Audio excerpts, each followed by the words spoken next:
Questions? Yes, I am. We're going live now. Hello. Welcome to the Hero Report podcast. My name is Ari Cohen. I am a professor of political science at the University of Nebraska. And everything I say is my own opinion and not the opinion of my employers. With me, as always, from sunny Australia, it's Matt Langdon of the Hero Construction Company. Hi, Matt. Hi. So does that mean the first 70 episodes, all of your opinions were connected to the University of Nebraska? Nope. I just covered retroactively everything that I've said in the past. Excellent. Excellent. This week, it's a special three-man weave edition of the podcast. We're joined by Adam Hartley from up in Michigan, Matt's former stomping grounds, newly minted as a PhD, if I am correct. Am I right about that? Thanks, Ari. Yes, from the Eastern Michigan University 2 days ago, so I appreciate that. Matt, how are you? It's been a week or so, hasn't it? It has. I'm doing much better with jet lag this time, although it was up at before 5 this morning, so Takes a while. I think. So thank you for having me on. I'm excited. I've watched a few episodes, and I'm glad to be a guest. Thank you. Absolutely. We're glad to have you. We've talked a lot on the podcast over the years, I guess, at this point, Matt, about the Hero Roundtable Conference. And so I guess we can begin there by noting that Adam is your co-conspirator in that endeavor, which is how I know him. But you, I think, I'm guessing, have known him for some time. Am I right? Yeah, we worked together briefly when he was a principal bringing his kids to camp when I worked at camp, and then probably 3 years ago we got back in touch, and we're talking about getting hero programs into the school that he was the principal of, and then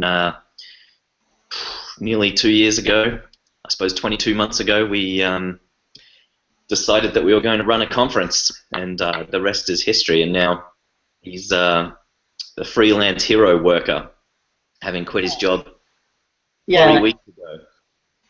Ari, I would describe it more as Matt's that, if you've seen the leadership lessons from the dancing guy, Matt's the crazy guy dancing on the hill, and I was crazy enough to go join him. So I guess I'm the first follower. There you go. And now Matt keeps describing you as a freelance hero worker. So I think that probably requires some discussion or explanation. Yeah, that's a great title.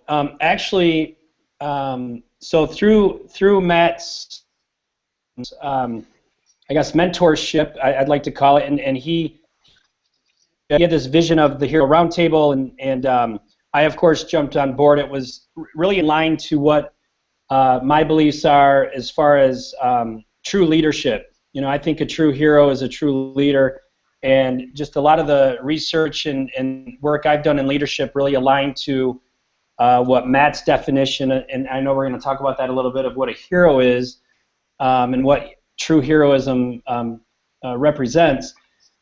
So through the last 22 months, I've really grown to realize that we are truly heroes in training, and I guess for me, this freelance hero worker, some opportunities came up in the city of Flint, Genesee County, and Flint's near and dear to my heart. I grew up in Flint. My parents, retired police officer, retired teacher in Flint, and the conference now is in the city of Flint. And some opportunities came up to work with Matt and the Hero Construction Company and Hero Town Flint, which is a 501c3, a foundation that is helping bring curriculum and programs to youth organizations and businesses in the greater Flint area, and of course work on the conference. And I kind of look at it as, I was in my mundane world. I've been an educator for 17 years, a teacher, a principal, central office, and just kind of, day-to-day routine. And my eyes were open to how powerful this message can be in, instructing and inspiring others and teaching others what heroism is, and that everybody has it within themselves. So when this opportunity came up, I kind of looked at it as a call to action, and so in the last couple of weeks, I've been maybe as Matt would describe it, crossing the threshold. So the journey certainly isn't over by any means. I feel like I'm just starting it.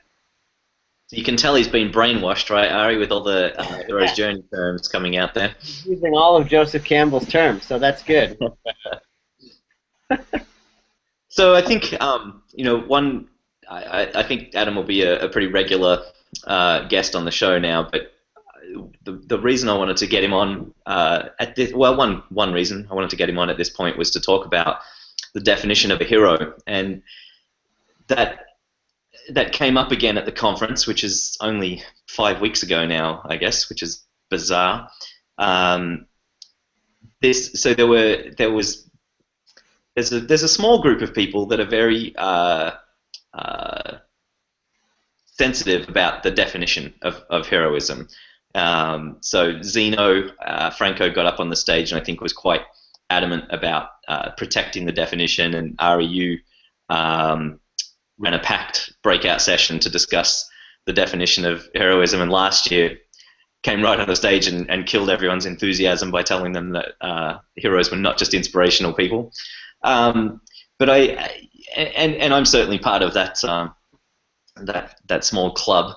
But I think it's interesting to get a perspective from someone else who's come into this and is slowly being swept up by, as Adam said, by the ideas, by the potential.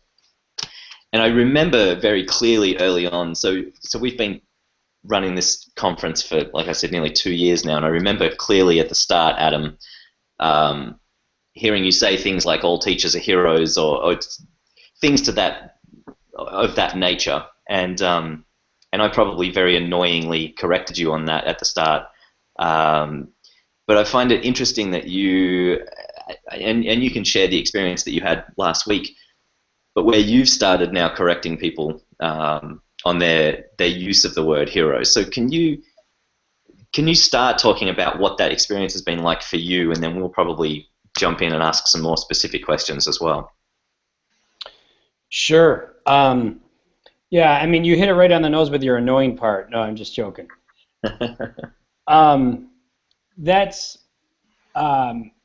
Yeah, I guess maybe start from that first conference, and the term heroism to me, I think with the majority of people is, you turn on the TV, the movies, CNN even with their hero program, ESPN. I love watching sports, and Ari, I know the big games tomorrow. Good luck. But I guarantee you, we hear the word hero sometime during the game from the broadcasters tomorrow.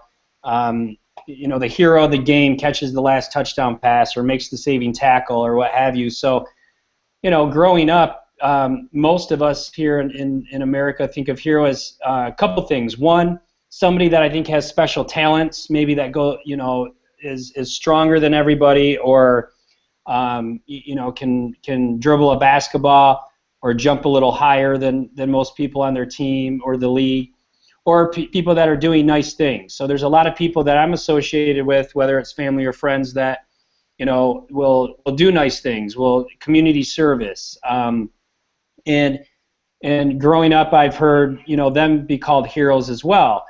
And so in the big scheme of things, that's not all bad, right? They're good people. They're doing great things. We want to be, they're role models for us. We certainly want to do that. The people with the special talents, chances are they've worked hard for that.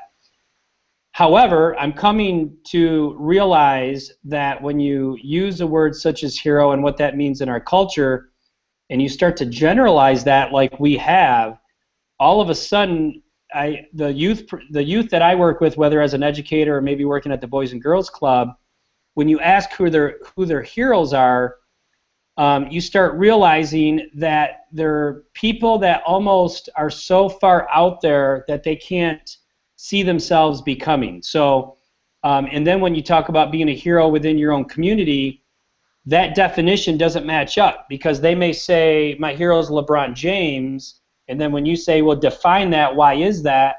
And then we ask our youth to step up and make a difference in their community and through heroism, there's no connection there. So I think it's important to start defining and start educating not only the youth, but the adults that obviously are the true role models and leading the community of what heroism is, so we can use that term in a very finite way to where we can, it's a standard that we can hit, first of all, but we're defining what it takes to hit that standard. So with that said, Matt, you've done a really good job of helping me kind of filter through this, and I think where it starts is the risk and the sacrifice. And so you talked about last week. I was in a meeting last week. I actually was able to speak last week at an organization, and they were talking about the heroic action of collecting bikes for youth in the city of Flint. And it's the first time that I've actually stepped out of my comfort zone, and first of all, I feel like I took a risk of offending this group because they were nice enough to invite me in. But I actually, for the first time, corrected somebody and explained to them that that's not true heroism. That's altruism, which Ari talked to me last year about at the Hero Roundtable dinner. But I talked about how that's becoming, that's training to be a hero. And I truly feel that when you're out there doing community service and you're doing kind things, you're building empathy, a sense of empathy. You're having courage. You know, some people gave 2 or 3 bikes, went into the north end of Flint, and gave the youth the bikes themselves. And some of these people haven't stepped in the city of Flint in 10, 15 years. So they're stepping out of their comfort zone. They're building courage, empathy. They're doing acts of kindness. So when that opportunity comes to where they have to truly take a risk or sacrifice something, that they're more apt to do that, which in essence is heroic action. So it sounds like, I mean, you're giving the company line already. This is great stuff. I mean, I think one thing that this brings up, I think, is especially with the conference and with running curriculum and programs in schools, is you don't want to discourage people's excitement for heroism, but you also want to make this distinction clear. So it's this balancing act of not raining on people's parade and not turning them away, from wanting to be part of this movement or this club or whatever it is. But again, it is important, and I think it's a conversation that maybe CNN has not wanted to have. They don't want to turn people off this idea of calling people who do good things heroes. And so, I mean, how are you planning to combat that, Adam? When people do come to you and say that cleaning up a park is heroic and all this kind of thing, how do we make that balance? Well, that's a great question, and you're exactly right, because if you think about it, people doing nice things and people that are involved in community service and have a big heart, are they themselves? I'm getting some feedback. I'm sorry. Are you guys getting feedback? Yep. Okay. So, nice people, which the majority of the people that we know and that we are friends and family with, are not very apt to step outside and correct people. And so one thing that I want to do, and that I'm going to do, is in a very professional and respectful way, is I think a good way is not so much correcting people, but having those conversations with those people. And I did that last week. I've done that a couple times since. And actually, people, what I have found is most people want to sit and they want to talk about that. It's something that, again, they just have not heard, or there's, it's a term or a definition that has never been presented to them. And so instead of, I think, the word correcting them, is understanding that, one, I'm always up for critique, and I'm not always right, and my opinion's not 100% right by all means, and I want to learn from others. So I think it's just taking more of that conversational approach and asking people, inviting them in the conversation, and then giving some good examples. Storytelling is a huge well, it's a great way to communicate. Like Matt, you talk about symbolism, and telling stories plays a role in that. So let's tell a story of what altruism is compared to true heroism, and that will open up people's eyes as well. So cleaning a park is an amazing thing when you get youth, together, and they're cleaning up a park in a torn down neighborhood. Is that heroism? No, but let's not take that approach of correcting them, but let's say, okay, guys, this is why I believe it's training to be a hero. Because what happens when they clean that park up and they start feeling a purpose and they start feeling some pride, all of a sudden they're more apt to step up and maybe tell the police who the person is that's been vandalizing the park, or maybe step up and tell their friend that, hey, I'm not going to go beat up that kid on the corner because we're now cleaning up the neighborhood, and we want the crime rate to go down as well. So it's just, I think, taking a more conversational approach to it. I think that's a very, very good idea. I mean, I think that is certainly the way to kill any conversation is to come across as preachy and right and inflexible. Yeah, I think that's an important insight. So with you and Ari, I will always tell you I'm right, but with anybody else out there, I'm going to take a whole different approach. Good. I do think, I think there really is something fascinating to this notion that, being an altruist, doing a series of good things, right, or small good things, is somehow insufficient, right? Like people don't. If I were to say, as I often do to someone, well, that's a great thing that you did. It's something you should be really proud of, and we should talk about it. That people are doing these things, and we should encourage more people to do them. That somehow gives a sense of not being good enough, being a kind of letdown when someone went in thinking that it was a heroic action that was undertaken. I'm kind of fascinated by this. I do want to just tell people they're wrong. That's part of my personality, I suppose. But I always wonder why this, it has to be this kind of superlative, a kind of, this is the best thing that's ever been done, this thing that you did, cleaning a park, or, starting an after-school program, or whatever. We should all aspire to be like you. This is, you've really set the bar high. I really, I wonder, is it people? Has it always been, do you think, this? It seems to me driven by like a need for recognition that seems so unusual to me. Well, it reminds me a lot of grades. School grading. Everyone needs to get an A, and it's and then you run into the same problem. Then everyone's an A student, and being an A student doesn't mean anything anymore, right? If you give everyone the opportunity to just keep trying, and as long as they're trying, they're going to get an A, then it's a meaningless title, and certainly meaningless as far as a comparison goes. Yeah.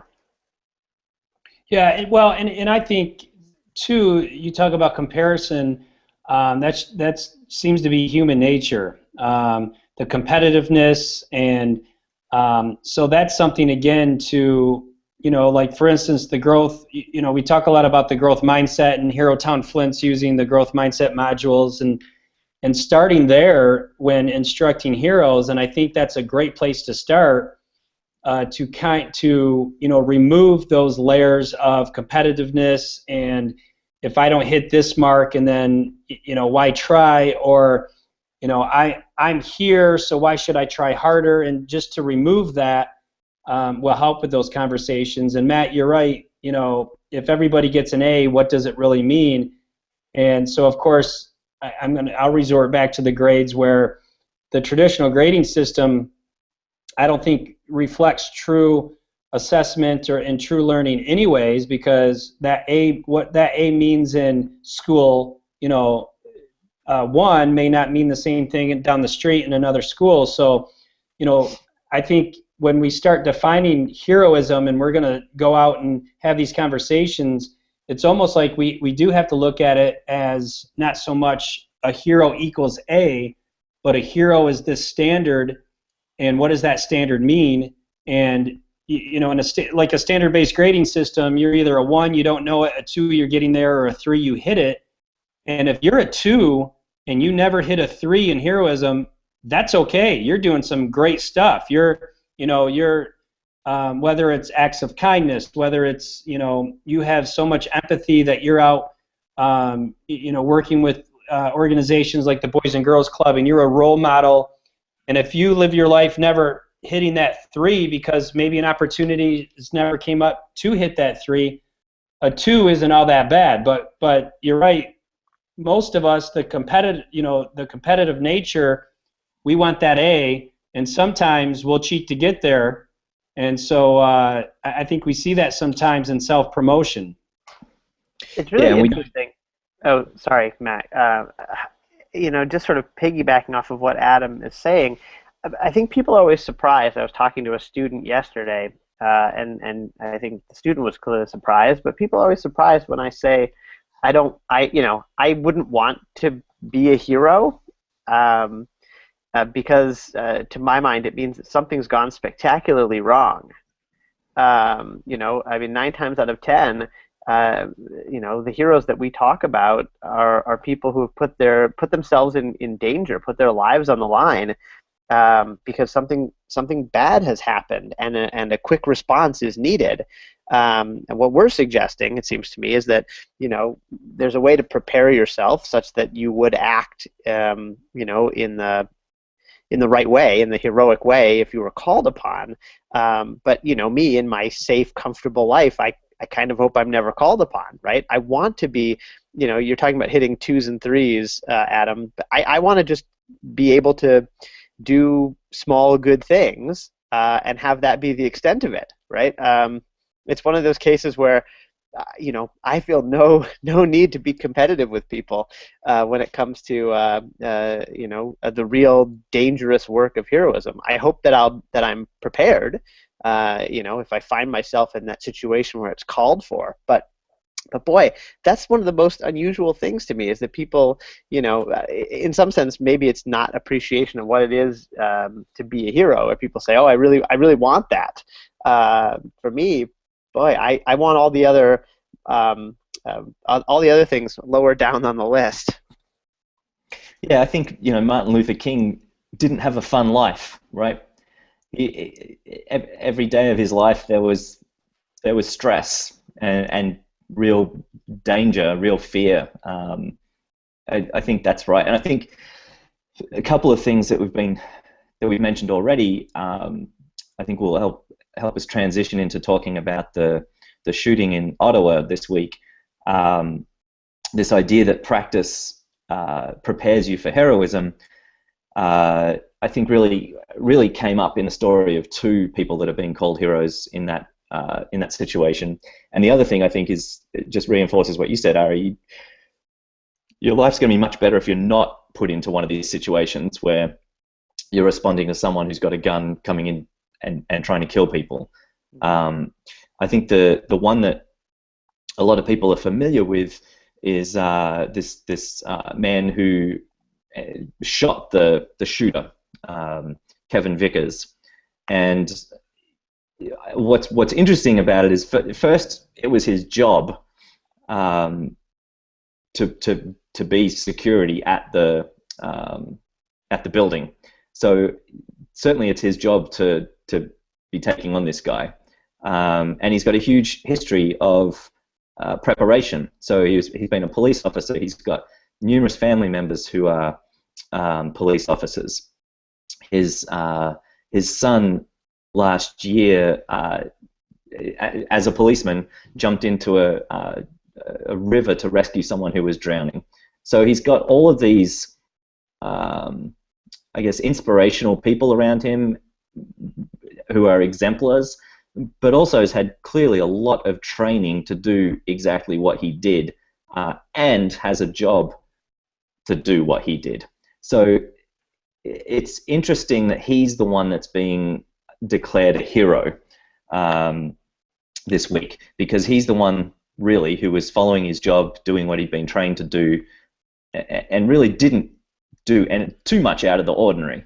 I find that I always find that fascinating, and this idea of duty-bound heroism, I think we've talked about a lot, and it's ultimately it is his job to do it, but we all know he could have chosen to run away as well, as we've seen in various cruise ship accidents and all that sort of thing, where just because it's your job doesn't mean you're going to do the right thing when it comes time. But I think that idea of preparation is a big one in his story, and then also the story that maybe we'll get into in a minute, but the nurse who ran to help. But I think, what do we expect of a person whose job it is to protect a building as head of security with decades of training? What do we expect them to do? And is this above expectations, what he did? Wow, that's that's a tough one. I'm speaking from having a father that's a retired police officer who never had to shoot anyone. He would tell my brothers and I and my sister a couple stories that that I felt he was probably in quite a bit of danger.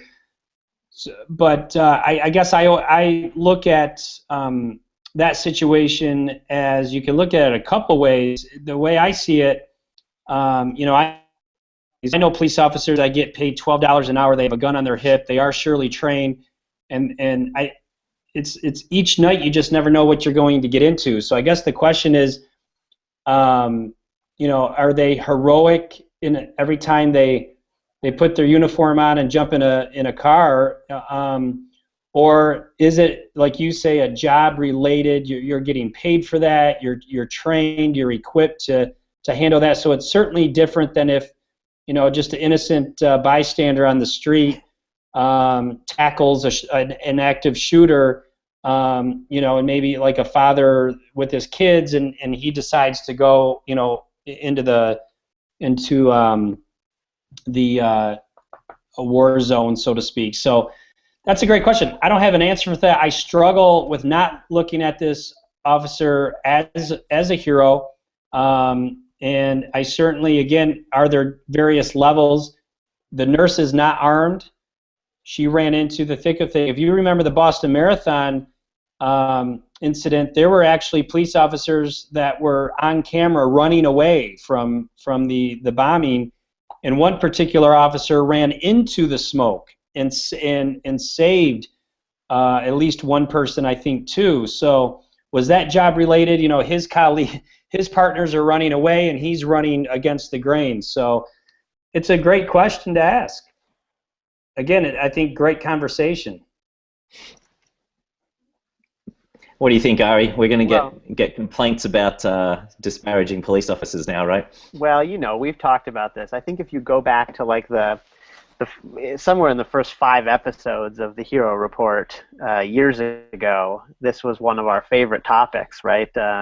Firefighters, police officers, and soldiers. And I think what we wanted to suggest then, as now, is that there's a virtue in some sense in challenging the kind of popular opinion that one who does a job like this is necessarily heroic, right? And I think that there are certainly ways to distinguish yourself heroically. There are certainly ways in these situations to do the opposite, right? Where you're seemingly trained or equipped so that you will act heroically, and it's in some sense your job to put your life on the line, put yourself in danger, whatever, and you don't, or the opposite, right? You find you're actually doing something that's morally wrong or troubling. We see all of those sorts of examples. There's a real spectrum when it comes to people who are doing these sorts of jobs. So I mean, you're adding a level of complexity here, Matt. Right? There's a wrinkle now that we haven't had, and I think in our previous conversations, and that wrinkle is this question of whether the training, in some sense, negates or complicates the way we think about the action in terms of its heroics, and that's a real right. My inclination is to say no, if that's what you're asking me. The reason that I want to say no is, I think, the reason that what we've been talking about. That is, we want to be seen as offering a kind of training to people so that they will take the right, or in many cases difficult action if the moment arises. Yeah. Yeah. Well, I just go on. Well, I just, a quick add to that is it's really, we don't know why this man went into security or police to begin with, and my guess is there's some heroic. Sometimes the heroic action is volunteering to the service or to the police department or fire department, knowing that you're going to put your life, that just the chance that you're going to put your life on the line for others, to me is heroic. I think then once you make that decision and you are trained, you make a good point. There's a lot of evidence out there in situations where men or women in uniform have not been heroic. They've actually been on the other end of the spectrum, unfortunately. But I don't know. I don't know a lot about this Ottawa. I haven't caught up on the reading with that. I've been spending a lot of time today with the Washington State shooting and seeing what's unfolding there. But I would, if I have to answer this, if there was the question, in my opinion, and that both the police officer and the nurse are heroes in this situation, from everything I've read. Yeah, and so I think the interesting person in this is this lawyer who basically ran towards the gunshots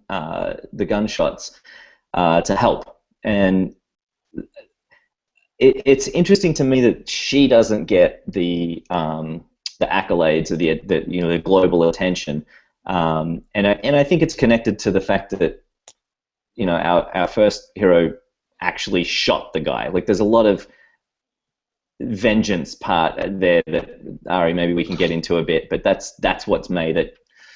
That's what has made him the hero, is that he, like, bam, he killed the guy that was trying to kill people, and so he's the solution to the problem.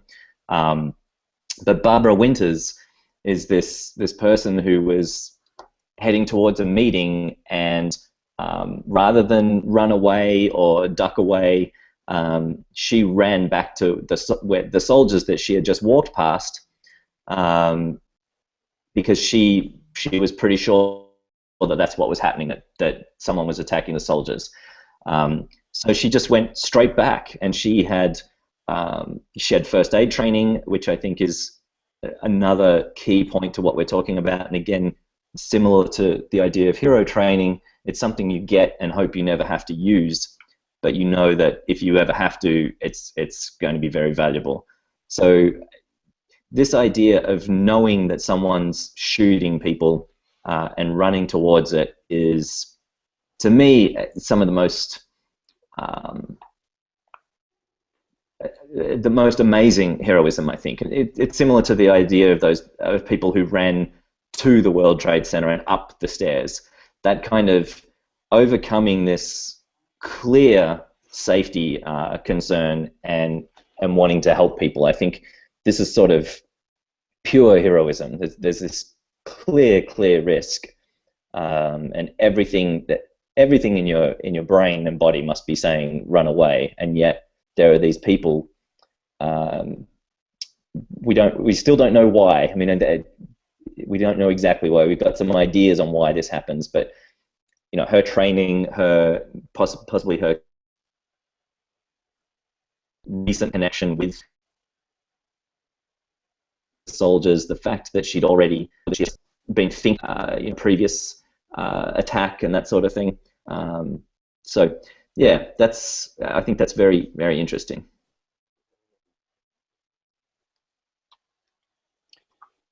What do we think? What do you think the difference here?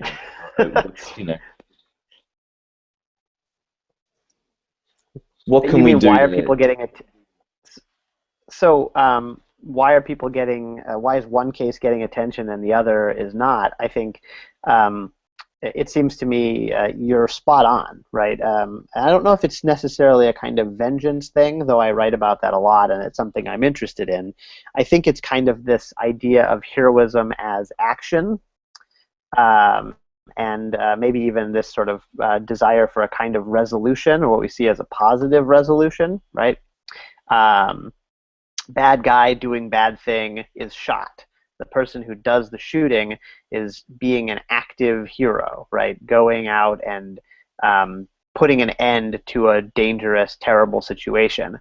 And in the case of the attorney, there's no, I mean, there's for us, for people who are studying this sort of thing, there's plenty of action there, right? There's a real kind of bold decision that's been made, and someone who's doing a lot, taking a risk, and luckily is trained, so feels kind of empowered to do this, and in fact, it is helpful. I mean, not. But I think that the fact that there's no positive outcome leads people away from that story, right? I sent you that article. I didn't send it to Adam. I should have. But it's a heartbreaking story, right? And as we've talked about quite often, people like positivity. People like to be told that the thing they're going to do is going to make a difference in the world, and they're going to be great, and everyone's going to say it's great, and so on. In this case, it's a terrible story, right? It's not a happy ending. It's very tragic. And although these 4 people rushed to the scene and attempted to administer CPR and called for an ambulance right away, the person who was shot was killed. And it's a very, very sad account of it, in fact, the one that I found, that I think details a hero story pretty nicely. But again, this is my way of saying, I don't want to be a hero. It's often, I mean, the things that happen are tragic. Something's gone terribly wrong. And so at least in the shooters, in the instance of the shooter, the people say, well, he got him. Right, and so there's like a, some sort of absurd silver lining there, yeah, that you can hang on to. Yeah, and I think heroism is in the eye of the beholder, or where you can't control how the media grabs onto these stories and how they portray it and why they do what they do. And it's exponential in today's media frenzy and social networking. But Ari, something you said that I was thinking of, that let's take, like, Matt speaks at a lot of middle schools, and in fact he was in Freeland, Michigan 2 weeks ago, received a standing ovation from the 7th and 8th graders. I was fortunate to be in the audience and about an hour presentation. But I think what I mean by in the eye of the beholder is, as we talk about levels of heroism and what that might mean, think of it and Ari, you're absolutely right. Usually heroism, you have to be a hero to stop something tragic. And because certainly we don't want to stop anything that's positive or has positive momentum, that would be a villain, right? Hey guys, I don't know if you saw an email but think of like a 13-year-old 7th grader that is on the verge of possibly harming him or herself. That just, in their world, it's in their eyes, it's a horrible, tragic thing that's occurring, and their hero may be a friend that recognizes that and steps up and talks to him all night on the phone or writes them a note or something, and we couldn't argue with that person of that's not true heroism. In their eyes, that may be. They saved their life or they saved them from this tragic event. So I think some of it is we just don't know what's going on in people's minds. Maybe the victim's family looks at one person, that shooter, because he ended the tragedy, so to speak, and the others did not. That's who they gravitate to. So I think in a lot of these situations, there's factors that we just don't have any control of. I think that's that's interesting because we've been throwing around this idea of creating a site that documents all these hero stories, and maybe we can start being part of that conversation. We need. I'm not sure how to make that kind of site successful. It needs to be very shareable, and it needs to be something that people feel good about and want to share. So it's not. It wouldn't be a. This lawyer is the one that's the hero of the story, not this cop. It would be, hey, here also is another hero of this story that you may not have heard of, and here's why we think she's got a really important story. So I think that's got to be a priority of this this hero club that we have, or hero movement, is to get this conversation to a broad audience and get people thinking about this stuff, because like Adam, you said before, this is something that people haven't thought about, and if we can frame the conversation or introduce the conversation in a non-confrontational way, that's only going to be a positive in the end. So it's collecting these stories and breaking them down a little bit and sharing why we think they're important. Yeah. And part of that too is just breaking away from the status quo, and like I said at the beginning of the segment here, mundane world. Matt, you had talked about, I used to say all teachers are heroes, and I taking a step back, I don't say that anymore, because going back to Ari's argument, you don't want to be a hero. That means something tragic is happening, and so I think teachers are hard workers and are probably the most important profession, in my opinion, in the United States. And I know teachers that are working hard and sacrificing their own budget, buying things with their own money. And but I take a step back now, and I'm cautious to say they're necessarily heroes. Now, I think in people's minds and students' minds, there are teachers that are heroes, and there are teachers that are truly heroes, and it doesn't have to be a physical harm, so to speak. I know teachers that are heroic in changing their grading systems, or in changing their instructional pedagogy to reach students that everybody else has kind of washed their hands of. I think that's heroic, because they're getting harassed by their coworkers, or their evaluations may be lower because their test scores may not be high because they're not teaching to the test anymore. It's things like that I start looking at and start really looking a little deeper into what is heroic actions with teachers, and again, just within the community, and opening people's eyes to have those conversations is important. Yeah, I think the thing that you've left out there on the teachers are heroes thing is something we've talked about with soldiers as well, is that sure, we can look at it and say, well, by our definition, they're not all heroes, but they're all doing good work and hard work. But we know that's not true. we all three know that there are teachers out there that are terrible at their job, are only doing it to get a paycheck, are mean, so, and by no means am I saying a majority or even a large number of teachers are doing that, but they exist. I mean, we see them, we know they exist. So that's where saying that all teachers are anything is problematic. And I think, particularly, I don't want to hear that they're all heroes, but even that they all work hard and make sacrifices is just simply not true. Do we know a lot that are making huge sacrifices? Yeah, absolutely. Do we know some teachers that's all they think about is their job, sometimes to the detriment of their family? And absolutely, but that's not all of them. And I think that's the important piece is making sure that we're not making these generalizations, whether they're negative or positive, about a whole population. Yeah, can't argue with that. You're absolutely right. Mm-hmm. Well, Matt, this website that you propose is a good idea. I think getting it off the ground is going to take time and effort. Luckily, you have nothing else to do.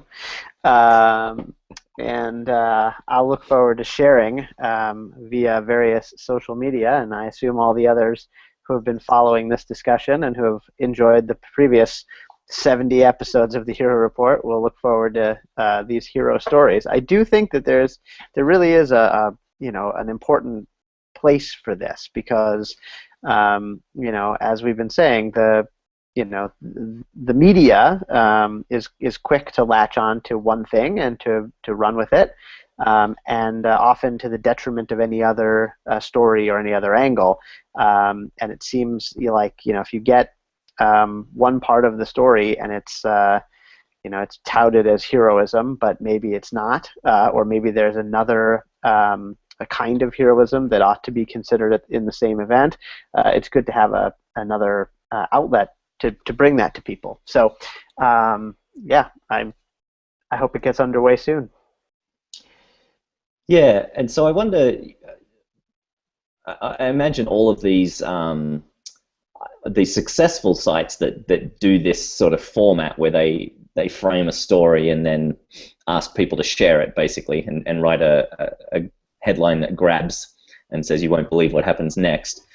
They're obviously written by a team of contributors, so I wonder if that's an approach to make.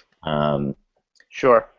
But then you need to make sure that everyone that is contributing has the same ideas on what a hero is, right? Because otherwise, then you start getting a deluge of heroic dog stories and CNN style heroes.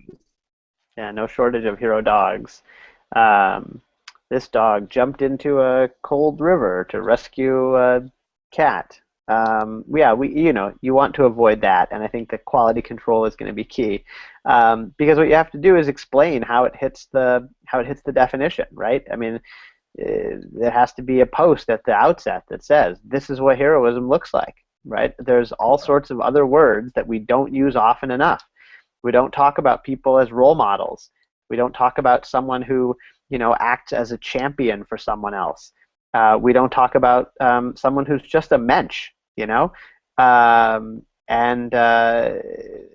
we're impoverishing the discourse when we lose those words, when we simply refer to everything as heroism. This is what heroism is. All of the stories you're going to see here meet this definition. Right. So yeah, there'd be a page with a tab that says "What is a hero?" Right. I mean, that's where people can go to find out what they're actually reading about. Yeah. This heroism brought to you by these cranky men. Right. Yeah. Well, this was good. This was fun, guys. Yeah. Well, yeah. I think it's going to be good watching Adam over the weeks and months have this experience with us. Yes. Absolutely. Yeah, I have a feeling this may be fun. We may have some conflicting opinions that I'm anxious to work through and talk to you guys about. And I think part of this too is just showing people how we can have professional conversations wrapped around heroism and altruism, and I mean that's something we're all going to encounter sooner or later in our life is, the the opportunity to act good, to make others better around us, and hopefully heroic action. Excuse me. Well, we've killed him. We've lost him. Too much time talking to us, and we've injured him now. That's a problem. Well, and that's what I said to Adam, and also Ali Jacques, who'll come on the show in the next couple of weeks, who's heading up the Hero Town USA movement in Flint, is that that conversation is the only way we can develop these ideas, and certainly you and I have advanced our thoughts on heroism, both definition and how to do it, and all of that sort of stuff in the 70 episodes. So I think that's what it comes down to. We need to create these conversations and encourage them and be part of them as much as possible. Absolutely. All right. Well, I hope that that people have enjoyed this conversation. I certainly have. It was great to see both of you, and look forward to doing it again soon. All right, Dr. Cohen, thank you. Matt, thank you. Talk to you guys soon. Take care, guys. Okay. Next week. Bye. Bye-bye. See ya.